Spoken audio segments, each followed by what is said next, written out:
Hoy quiero invitarte a reflexionar sobre un tema que ha generado diálogo, debate y, en algunos casos, división dentro de la Iglesia cristiana. ¿Puede una mujer ejercer el ministerio pastoral? Este no es un tema sencillo, ni debe tratarse a la ligera. Tampoco es un tema central del Evangelio, pero sí es un asunto importante porque toca la interpretación bíblica, la práctica eclesial y la forma en que entendemos los dones que Dios ha dado a su pueblo. En este video no quiero imponer una postura, ni atacar a quienes piensan distinto. Mi deseo es presentar, con respeto y fidelidad a las Escrituras, tres enfoques distintos, representados por hermanos que aman la palabra de Dios. El pastor Suguel Michelén, el doctor César Vidal, y la reflexión pastoral del hermano Edgar Escobar. Mi oración es que este contenido nos ayude a pensar bíblicamente, a dialogar con humildad y, sobre todo, a honrar a Cristo y a su Iglesia. Al hablar del ministerio de la mujer en la iglesia, nosotros tenemos que ir no directamente al Nuevo Testamento, sino al Antiguo Testamento y más específicamente al orden de la creación. Dios hizo al hombre varón y hembra, a su imagen y semejanza. Eso quiere decir que Dios tenía la intención de que el hombre lo representara en la tierra. Nosotros sabemos por las Escrituras que en la Trinidad hay un orden. Está Dios el Padre, Dios el Hijo, Dios el Espíritu Santo. Dios el Hijo voluntariamente se somete a la voluntad del Padre. Y eso no lo hace menos Dios, eso no lo hace inferior. Cuando Dios crea la sociedad humana, Él la crea con esa estructura de autoridad y pone al hombre como cabeza. Cuando hablamos de la mujer como pastora, en 1 Timoteo capítulo 2, el apóstol Pablo dice claramente que él no permite que la mujer asuma ese papel, precisamente porque estaría violentando ese orden estructural que Dios creó para la sociedad humana, cómo debería funcionar el hogar, cómo debería funcionar la sociedad y cómo debe funcionar la iglesia. Entonces, en ese sentido, la respuesta es, la Biblia claramente enseña que la mujer no debe ministrar en la iglesia como pastora. El pastor Suguel Michelén sostiene una postura conocida como complementarismo bíblico. Esta postura afirma que hombres y mujeres son iguales en dignidad, valor y salvación, pero que Dios ha establecido roles distintos dentro del hogar y de la iglesia. Para Suguel, el punto de partida no es la cultura, sino el orden de la creación.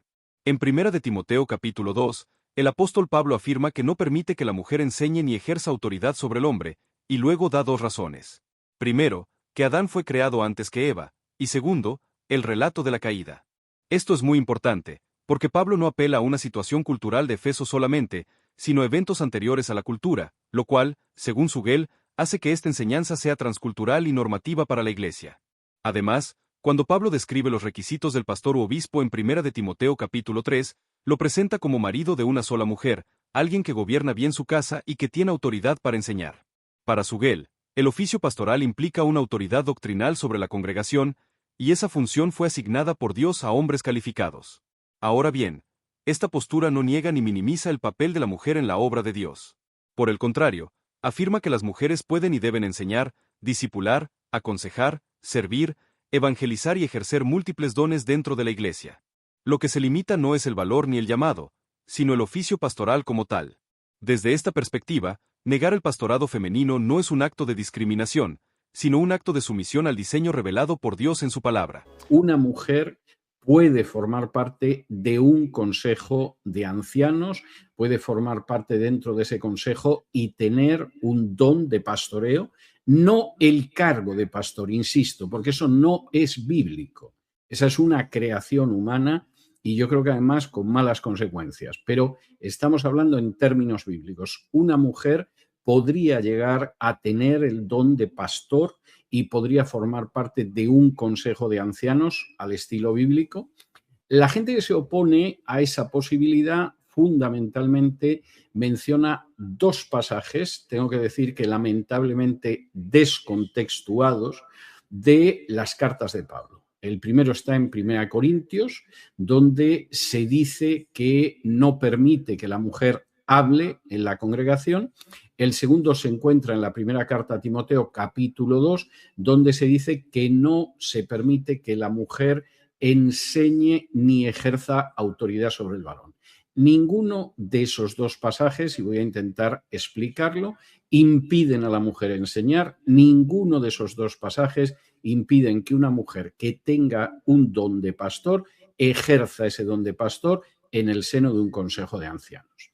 El primer pasaje en 1 Corintios, donde Pablo dice que no permite que las mujeres hablen en la congregación, el sentido del pasaje es que no permite que las mujeres estén parlanchineando, charlando, chismeando en el seno de la congregación. En medio de la congregación, y la congregación de Corinto, el único problema que tenían no era ese, hay conductas que no deben darse y una de ellas pues es que en medio de un culto, con toda la solemnidad de un culto, pues hay unas señoras que estén charlando todo el rato.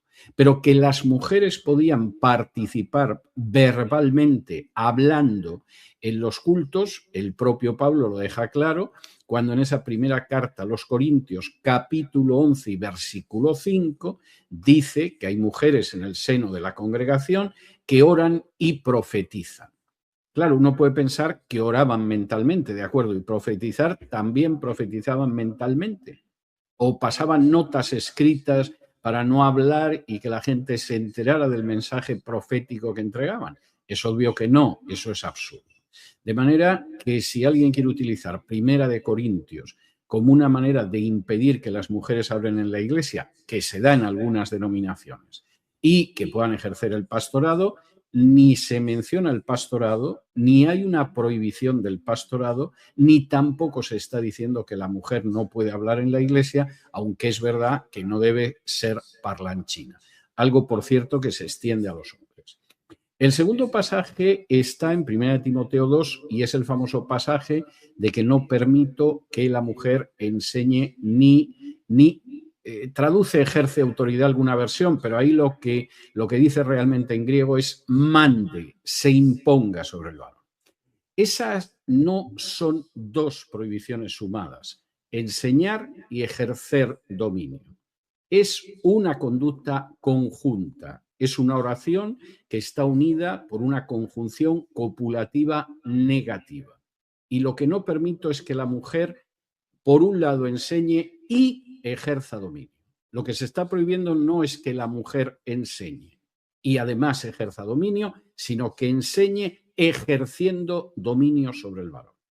La mujer no puede adoptar una actitud docente que la lleve a colocarse de manera dominante sobre el varón. Eso es lo que se prohíbe ahí. Y uno dirá, bueno, pero eso lo dice usted, porque evidentemente la mujer no puede enseñar a un varón. Pues si usted leyera la Biblia y se acordara de lo que lee, lo que verá en la Biblia es que claro que las mujeres enseñan a los varones. Por ejemplo, Pablo le recuerda a Timoteo cómo él aprendió la Biblia gracias a su madre y a su abuela. Si efectivamente la prohibición de enseñar a un varón fuera una prohibición tajante relacionada con la mujer, el pobre Timoteo, pues no sabemos si hubiera sido un extraviado. Suponemos que el Señor habría encontrado otra manera de enseñarlo. Pero el testimonio que tenemos y que además Pablo alaba y enaltece es que hubo dos mujeres que enseñaron al niño, al joven Timoteo. Eso sí, no lo enseñaron imponiéndose de manera autoritaria sobre él, lo enseñaron correctamente y eso es correcto. Alguno dirá, bueno, pero era un niño, un jovencito. Sí, pero a veces también son adultos. Si uno va al libro de los Hechos, capítulo 18 y versículo 26, donde se narra cómo Apolo era una persona que conocía algo del Evangelio, pero que no conocía mucho. El autor de los Hechos, el evangelista Lucas, señala en Hechos 18, 26, que Aquila y Priscila, marido y mujer, tomaron aparte a Apolo y le enseñaron. No dice que Aquila tomó aparte a Apolo y le enseñó mientras Priscila traía los sándwiches y los cafés, sino que Apolo y Priscila lo enseñaron. Luego, evidentemente, esa prohibición de enseñar de 1 Timoteo 2 hay que entenderla, como dice el texto griego y como yo acabo de explicar, y no en el sentido de que contenga una prohibición de enseñar a una mujer. Y esto es tan obvio, esto es tan indiscutible, que incluso en aquellas denominaciones y en aquellas iglesias donde se convierte en una bandera que la mujer no puede enseñar, sin embargo, hay maestras de escuela dominical. Y uno dirá, bueno, pero es que son de escuela dominical, ¿eh? No es el culto de la Iglesia. Ya, pero es que la Biblia, si efectivamente prohíbe enseñar, no hace diferencia entre escuela dominical y el culto de la Iglesia. Y se supone que la escuela dominical forma parte también de la vivencia de enseñanza dentro de la Iglesia. Y por lo tanto, si efectivamente están convencidos de que una mujer no puede enseñar a un varón, la escuela dominical no puede tener maestras. O, en el fondo, sabemos que sí puede haber hermanas que enseñan, pero lo que no queremos es que se suban a un púlpito. Y eso es otra historia. Por resumir todo lo anterior, que yo soy consciente de que es muy largo, pero me parece indispensable. Si una mujer tiene dones que tienen que ver con la acción de un consejo de ancianos, y efectivamente la congregación local reconoce esos dones, claro que esa mujer puede ser parte del consejo de ancianos y claro que entre los dones que puede tener puede estar el de enseñanza o puede estar el del pastor, porque el Espíritu Santo, afortunadamente, cuando da dones, no lo hace según el capricho de las distintas denominaciones o el capricho de las tradiciones eclesiales. Y en esto me parece que es absolutamente clarísimo. Alguien me dirá, bueno, pero es que hay mujeres que son pastoras y disparatan. No tengo la menor duda. Y conozco infinidad de hombres que son pastores y que van a recibir un juicio severísimo de Dios por ejercer como pastores cuando no tienen ese don y además extravían al rebaño. Pero por eso no se me ocurriría decir que los hombres no pueden ser pastores. De manera que aquí lo que hay en el fondo es una cuestión que no tiene que ver ni con feminismo, ni con tradiciones eclesiales, ni con cosa parecida. Tiene que ver con vivir el gobierno de una iglesia como aparece en el Nuevo Testamento. Y en el Nuevo Testamento no aparece un pastorado monárquico que es solo una persona que además es varón. Y en segundo lugar, aparte de vivir lo que es el ministerio de gobierno de la Iglesia, tal y como está en el Nuevo Testamento, es vivir ese gobierno de la Iglesia de acuerdo a los dones que ha dado el Espíritu Santo. El doctor César Vidal aborda este tema desde un enfoque histórico, lingüístico y contextual, sin negar la autoridad de la Escritura, pero haciendo preguntas importantes sobre el contexto original de los textos bíblicos. Vidal señala que cuando Pablo escribe a Timoteo, lo hace en la ciudad de Efeso, un lugar profundamente influenciado por el culto a Artemisa, donde el liderazgo femenino tenía un peso muy fuerte. En ese contexto, es posible que algunas mujeres, sin la preparación doctrinal adecuada, estuvieran enseñando de manera incorrecta. Desde esta óptica, la instrucción de Pablo no sería una prohibición universal y eterna, sino una medida correctiva para una situación específica. De hecho, Pablo comienza diciendo, la mujer aprenda, algo revolucionario para su época, donde a muchas mujeres ni siquiera se les permitía recibir instrucción formal. Además, Vidal recuerda que en el Nuevo Testamento encontramos mujeres con roles ministeriales importantes. Priscila, por ejemplo, instruyó junto con su esposo Apolos, Febe es llamada diaconisa, y Junia es mencionada como insigne entre los apóstoles, según algunas interpretaciones del texto griego. Para esta postura, el énfasis no está en el género, sino en la fidelidad doctrinal, el llamado y el fruto del ministerio. Por lo tanto, no se considera antibíblico que una mujer ejerza liderazgo pastoral, siempre que lo haga bajo la autoridad de las Escrituras. Entonces, aquí quiero comenzar a exponer mi punto de vista particular. Seguramente usted esté o no esté de acuerdo. Yo respeto su punto de vista, pero quiero que me escuche atentamente. La palabra de Dios, siempre que la analizamos, cuando no hay hombres que se levanten para hacer la obra de Dios, o cuando los hombres se avergüenzan, el Señor levanta mujeres. Eso pasa en toda la palabra de Dios, por eso levantó a Débora. Y uno podría decir, sí, pero es solamente una jueza. Sí, es solamente una jueza, pero hubo una sola profetisa. Sí, pero hubo una. Es decir, cuando no hay hombres, Dios levanta mujeres. Jesús dijo, si ustedes no van a hablar, las piedras hablarán. Y definitivamente las mujeres tienen mucho más estima que una piedra para el Señor. Así que si nosotros los hombres no hablamos, estoy seguro que como parte de esa determinación de juicio con los hombres, Dios levanta mujeres que predican la palabra. Y ahí es donde vamos a esta palabra en griego que solamente aparece en ese versículo.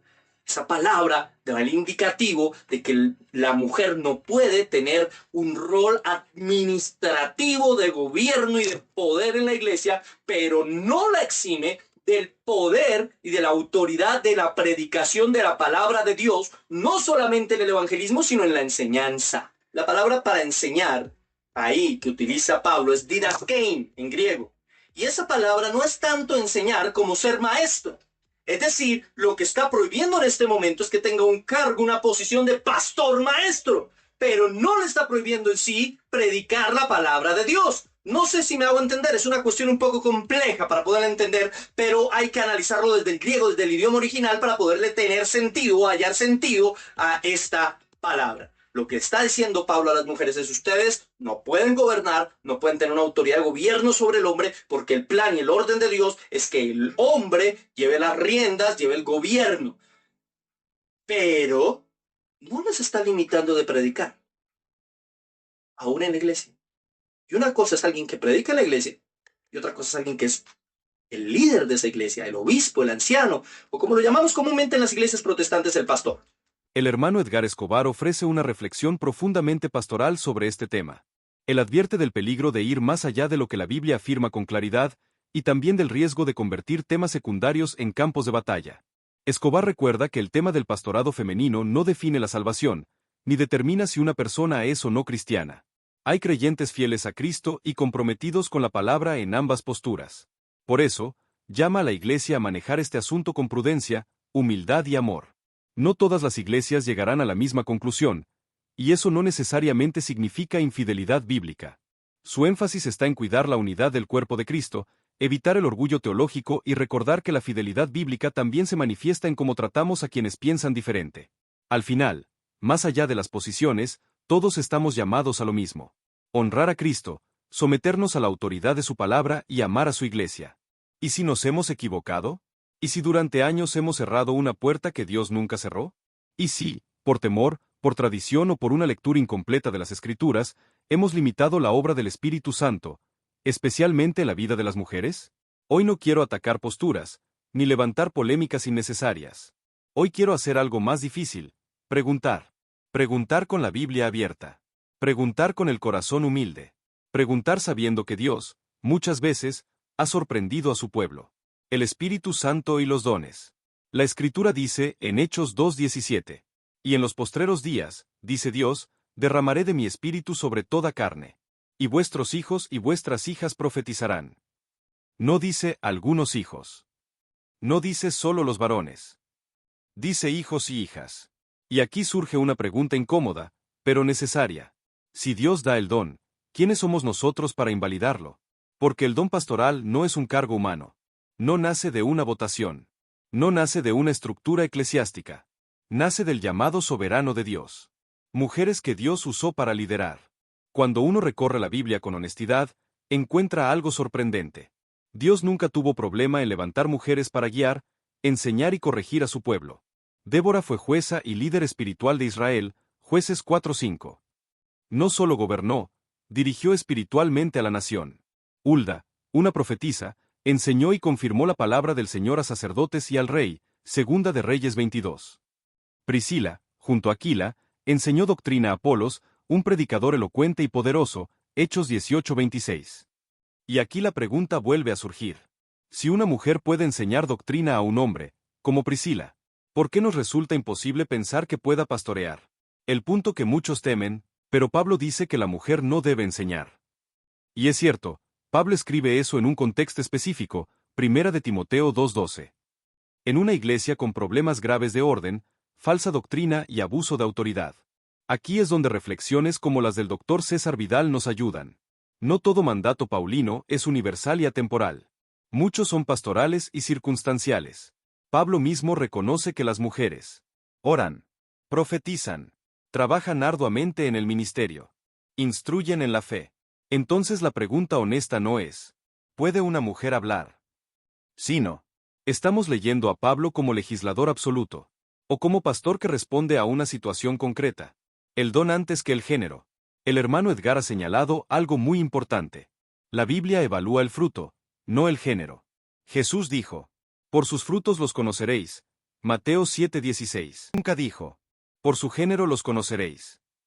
Si una mujer enseña sana doctrina, pastorea con amor, cuida las almas, predica a Cristo, vive una vida piadosa, entonces la pregunta final es inevitable. ¿No será que estamos llamando desobediencia a lo que Dios llama vocación? Tal vez no todos lleguemos a la misma conclusión. Y está bien. Pero lo que no podemos hacer es silenciar a quienes Dios ha llamado, ni apagar el espíritu, ni poner límites donde Dios no los puso. Porque la historia bíblica nos enseña algo claro. Dios siempre ha usado a quienes Él quiere, como Él quiere y cuando Él quiere.